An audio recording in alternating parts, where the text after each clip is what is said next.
Welcome back to the Swisher Podcast, episode number 4. And for those of you who are just starting to listen, make sure you go back to the first episode so you can recap on what's been going on the Swisher Podcast and what the Swisher Podcast is pretty much about. If you don't, like I said, if you aren't familiar, make sure you follow the Instagram page at Swisher Podcast to keep up with what's going on and when the podcast drop. I do most of my marketing and promotion on Instagram. Instagram's a good place if you have a small business you're trying to start there, and Facebook. I don't use Facebook because I feel like for the podcast or for this, I have more of a younger crowd. I think Facebook is more for like an older like adults, really people in their like 40s and 50s. So I find it kind of weird when I see people around my age really using Facebook like that. But everyone's entitled to their own opinion. But this is the Swisher Podcast. Make sure you subscribe on iTunes. Get that notification. Make sure you turn your notifications on so whenever I upload, and SoundCloud also for all you Android users out there. SoundCloud at Swisher Podcast, and that S is money symbol. So make sure you go do that, man. I got a lot of stuff to talk about today. A lot of deep dives is what I usually say when we have topics. A lot of things happened this past week and this weekend. The VMAs, what else? A lot of things happened in the hip-hop culture. Some people dropped some music. Let's see here. I think I want to start with the VMAs. Let me turn this Young Thug. Young Thug actually dropped the album, but I want to get into that a little later. But yeah, the VMAs was this weekend, and it was a lot of talk going on about how Nicki Minaj was going, get up there and go crazy if she was going to win, certain awards. And, before all that happened, Charlamagne, the guy, had gave her Donkey of the Day or whatever. You're not familiar with Donkey of the Day. It's like a little segment they do on the Breakfast Club, Power 105, I think, Power 105 Breakfast Club. And I'm familiar with the Breakfast Club because of their interviews. But yeah, he gave Nicki Minaj Donkey of the Day, and I have a little clip right here that you guys can listen. I mean, everyone, like you lost something. You have watched too much Talladega Nights because this quote has to be stuck in your brain. You ain't first. Hold on, let me start it over. Minaj, you are blaming everyone like you lost something. You have watched too much Talladega Nights because this quote has to be stuck in your brain. If you ain't first, you're last. But I'm telling you, that's not true. Okay, it's okay. You put out a good body of work and you sold 185,000 records. Why are you being a sore winner?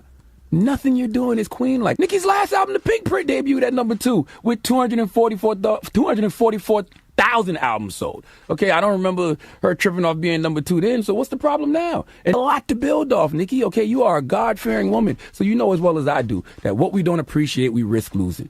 If you drop to number 8 or number 10 next week, you're going to wish you was back at number 2. So, Nicki, stop being a sore winner because you won. You did it on them. All right?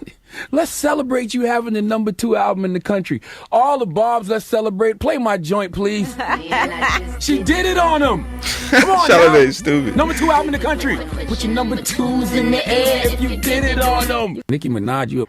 So that's what Charlamagne did a few days before the VMAs, and she ended up winning an award, and she got up there and said that she's gonna give the something sucker award of the day or whatnot. She was talking about she was throwing shade at Charlamagne pretty much, and then she got on her radio station, which is like Queen Radio or something like that. I've never heard of it, and she said this right here. I was gonna give the cocksucker of the day award to Charlamagne.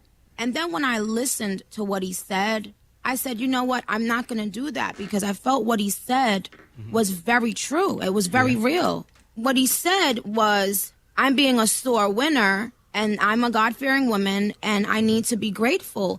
And anybody who knows me knows that if it's one thing I am, is I'm grateful. One of the things I preach to my team, family, friends, everybody around me is the importance of walking around every day with the spirit of gratitude. Never get it confused. When y'all see me playing around on the internet or when y'all see me, y'all think I'm having a breakdown. Really, I'm kicking my feet up, getting my pussy ate. You know what I'm saying? Like, let's go.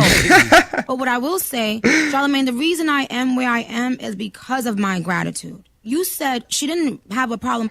Yeah, that's crazy. She's just really going crazy right now. Like, I guess we talked about in the last episode how she was kind of having rants, and somebody said that she was on like pills or whatnot. But I don't want to say that if I know that for sure. But I just think that's pretty crazy. And for overall, I didn't get a chance to watch the VMAs for the so I probably should have since I was doing this podcast. But I was busy. But I found a couple of clips. Kevin Hart had dissed Donald Trump, and I I found that clip on Instagram. Let me see. Understanding we are live coast to coast right now. I'm looking at this like it's game day, people. But do not worry, because at this game, you guys are allowed to kneel. You can do whatever the hell you want. There's no old white man that can stop you. You never know. Kevin Hart is stupid. And the NFL, the whole NFL thing, that's still like a big problem. I know a couple of episodes back, I said I was going to play the Dak Prescott when he was talking about how he didn't feel like that when like game day was the right time of day to kneel. And they had a lot of different mixed comments when I was reading some of the comments, but here it is right here. Listen to it. It has no effect to me because I do exactly what I'm doing and what I've said and what I stand by, whether I was wearing the star or not, whether I was playing for Jerry Jones, Stephen Jones, or any other owner. I believe in what I believe in, and that's that. Is that what is that in terms of the anthem? Is that me? Yeah, I mean, No, I never protest. I never protest during the anthem, and I don't think that's the time or the venue to do so.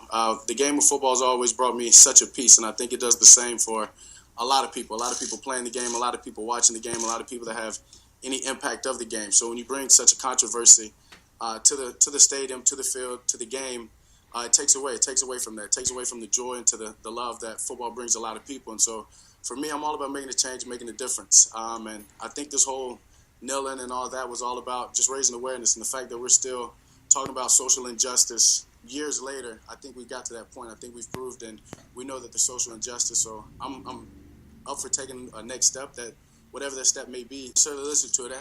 Oh man, they got that boy. They said get the teapot. Started stirring the tea, man, stirring that tea. But yeah, that's crazy because like man, it's crazy how they're starting to so much like politics within sports. It used to just be sports. Now it's it used to just be sports. Now it's just like politics. You know what I'm saying? That's why I don't really like professional sports. When I came up, I was like a big college sports fan because I never felt like professional sports were like real. They were like if it wasn't like money's being thrown around, people. Certain teams are getting super teams and the best players, just not an even playing field like college. I say like March Madness is the best time of the year. I love watching the tournament and to see some of the underdog teams. I said it would have been amazing if LeBron James would have went to college, and just to wonder what college he would have went to. Somebody told me he would have went to Duke, but I don't know how true that is. I can't see him at Duke. Maybe like Ohio State, definitely Ohio State. But I don't know about Duke. But I actually talking about LeBron, out here in L.A., everybody's ready to see what he's going to do when basketball season to start. I actually have a video of Lance Stevenson talking about how he used to just get in LeBron's head and do whatever he could to just like distract him during the game. And I think it's pretty interesting because like this nigga was blowing in his ear and stuff, like some weird stuff. And just this, I believe they're on the same team now. I could be wrong. I have to check that. I think Lance Stevenson is going to be on the Lakers. So, no, I'm not sure. I have to check that. But here's the video. It's pretty interesting. We was talking junk, going after each other. This blowing in the ear of LeBron James and James' reaction. It was like I was really trying to get him mad, like really trying to win the game, trying to get him like unfocused, and I was trying anything. And for you to do something to somebody and they don't respond, or they keep continuing and playing hard, and it's like, how do I get in this? Like, how do I? So I was just trying to find stuff. I don't regret it, but sometimes I look at it like, why did I do that? Why? Like, what made me do that? But like LeBron was such a good player, I was trying to do anything to get him frustrated. It's gonna be different. Trying to be friends or being friends. Yeah, so I'm pretty sure they're gonna be on the same team. So it'd be interesting to see how that duo works out. Lance Stevenson's pretty good. I remember he was on the Pacers and he was in Charlotte for a while and for a little bit actually, and he did okay job. And since we're still on, let's go back to music real quick. For those of you who don't know who Lil Duval is, I think I talked about him in the first episode. He is a comedian. He's been a comedian for a long time, like early 2000s. And he recently made a song called Smile, Smile Bitch. And he was on the Breakfast Club for his interview, and he was just talking to them about how, you know, he's 41 and got his record deal at 41, and he's giving a lot of these old heads hope, you know, that they can get a record deal, and that's been rapping for like 20, 30 years and ain't got a record deal yet. And just listen to a pretty funny clip. Said he wouldn't be back. They said I wouldn't be back to the Breakfast Club, but God had different plans. Hey, man, you hear me? Smile, bitch. Come on. Bitch is a word that people would say is a derogatory term to women, but they don't seem to find it Well, derogatory. because I don't think with it's this just one. toward women in It's this not song. towards women. It's towards everybody All you that's bitches. tripping. Smile, bitch. Yeah, Like, yeah, why yeah. is you tripping? Life is great. You have a very zen-like approach to life. You don't let too much stress you. You can't, man. Me and him talk all the time. And Like, this is weird to hear him asking you these questions like he don't know you. nah. You have I'm a doing very my zen- job. He doing his Can I do my job, job? you know? I called this nigga the other day. I'm like, yo. I said, I'm I just get an talking. He interview? like, hey, man, I'm in the studio. Let me hit you back. I said, what? I was excited. So this was kind of like your secret, really what you really wanted to do. I don't sell music. I sell energy. But you want to You do know, a whole and this- album now. I love. Nah, I don't sell music. I sell vibes. You see what I'm saying? That's just a part of my vibe. Like, everything I do is just. They said he wouldn't be back. They said I wouldn't be. Yeah, so he do kind of sell vibes. Like a lot of his songs, I can hear them being like situation songs, like I would say, like he said, pretty much. And yeah, the follow Lil Duval. His Instagram page is hilarious. He keeps posts up there that are funny.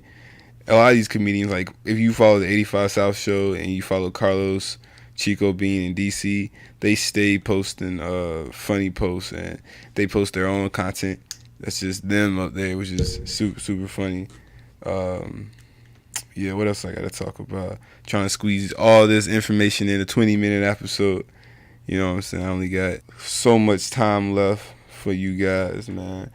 I know there's a lot of Post Malone fans out there. He was stuck on a plane or something this weekend. I saw it on World Star, and you know, I don't really like flying. I had food. Last flight I had got on was when I went out to California, and that was pretty far. You know, luckily the plane didn't do anything crazy. They didn't have to make any emergencies. You know, when we was in the air or at any time there or back. But apparently he was on a plane and the tires blew, so they had to turn around or make an emergency landing. I guess they had to make a water landing because if the tires blew, I don't understand how they landed the plane.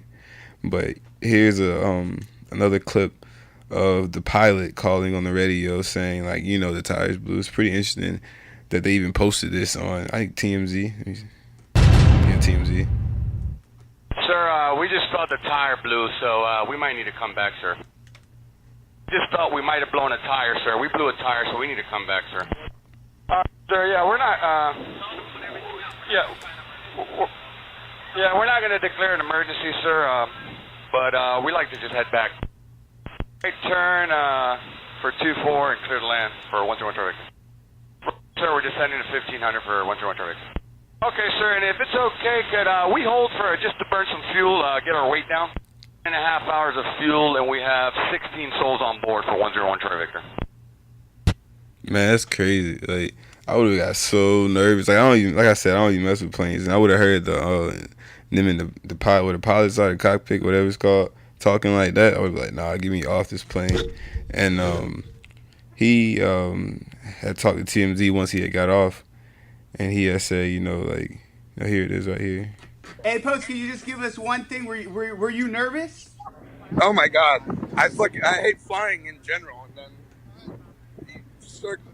I don't even know what to say, man. I'm shook. Do you have anything to kind of say to were the pilots the one that really saved the day, I guess you could say? Yeah, hell yeah. There's one hell of a team on that aircraft, and we're here, and we're here on Earth, and I need a beer, and I need some wine at the same time mixed together. Beer and wine. Crazy white boy. But yeah, that's crazy. I would hate to have to been on that plane. I would have been freaking out. Y'all didn't give me that parachute or something. Get the hell off this. Jumping off this plane. But yeah, it's a couple of other Instagram pages I wanted to cover. Miss Aretha Franklin died, and there's a video of Al Sharpton, giving tribute to her, the Queen of Soul and whatnot. And he spells respect wrong. Let me show you. Here we go. So in the words of my late friend Aretha Franklin, show some R-E-S-P-I-C-T. And the next. So R-E-S-P-I-C-T. Like, come on, Al, bro. You too old, bro. For those of you who don't know who Al Sharpton is, he's like one of the civil rights leaders, and he does other stuff. I don't know exactly his titles, but he's been around for a while working with the NAACP and a lot of things like that. So it's just funny somebody of that caliber is spelled, something like respect. Raw. That was a funny video. I'm jumping all over the place today. Nicki Minaj, back to Nicki Minaj. No, I don't want to talk about Nicki Minaj no more. I'm not a big fan. But just back on female rappers in general, one of my favorite female rappers is Young M.A. I feel like if it comes to rapping, like straight rapping and not just making songs and not just inserting verses, which is like insert verse, which is like something else, I'm going to talk about on a different podcast when I have more time. She just can flow and freestyle and just like any other rapper. And I had one of her freestyles up here I wanted to show you guys. Los Angeles Lakers. Came from the bottom, bitch. Got my day one niggas in my bottom, bitch. Yeah. 6 O's in the bank, 2 commas, bitch. Got them chopsticks, 4 hater, Benny Hanna, bitch. Started cooking up cause they was trying to bring my wave down. Hit him with the fake smile, working like the cake pal. All my niggas eating good, I just put the place down. Damn, how you flexing on them, girl? Put them ways down. Gave niggas time, now I'm back, gotta wait now. Duffel bag full of money, gotta shut the bank down. Love me a bad chick, thick from the waist down. See, that's the type of shit that make me wanna put her face down. Now come and get your face wet. And she don't shop at Payless. And she gotta be a 10, I don't date less. Down for the threesome with the same sex. Cause I'm a freak, you don't eat, I don't speak. Gotta have your own candy, I don't trick, I don't treat. And I'm all about my chicken, I don't pick, I don't beef. My stack's too thick, it don't bend, it don't crease. Just copped a new watch, chillin' in the boondocks. Probably watching Boondocks, 2 thoughts, 2 Glocks. Mad cause I'm on my feet now like a tube sock. But I'm still in the hood, catch me on a few games. Cool. She killed that. Oh man, Young M.A. is pretty good. I feel like she should have been bigger than she was after. I don't even remember that one song she had, the Ooh Heffany joint, but I feel like she can probably make a lot more hits.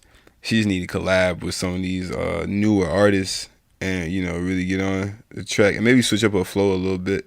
She definitely sound like a New York rapper from back in like early 2000s, so. But she got it. I guess she's got to wait for the times to change and like for the flows to change and all that. Man, I came across this Instagram page. His name is Gary V. He's just like a motivator. He just posts his like motivated posts and he's very intense when he's talking. I was gonna play a few of his clips from Instagram, but I don't even know if I'm really trying to do that. Cause I wanted to review this Young Thug album. Some of the songs up here, it's a lot of songs. I think it's definitely 10 plus songs. And the song I was playing earlier is off his album too. Let me see if I can. But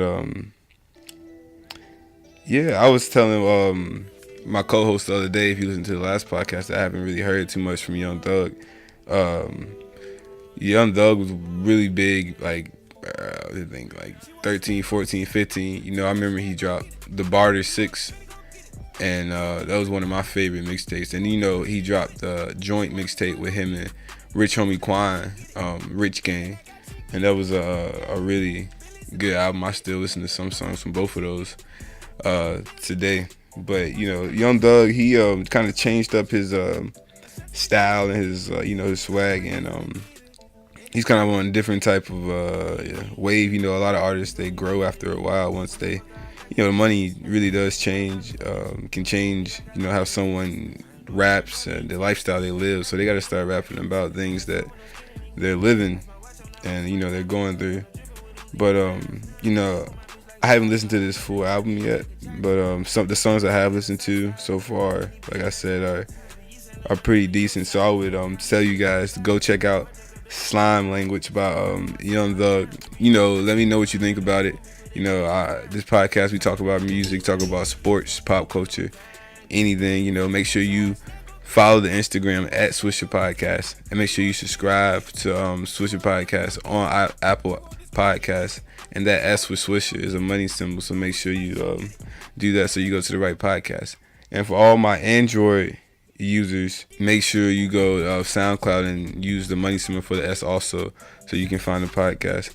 But thank you for listening. This is the Swisher Podcast, and I'm out.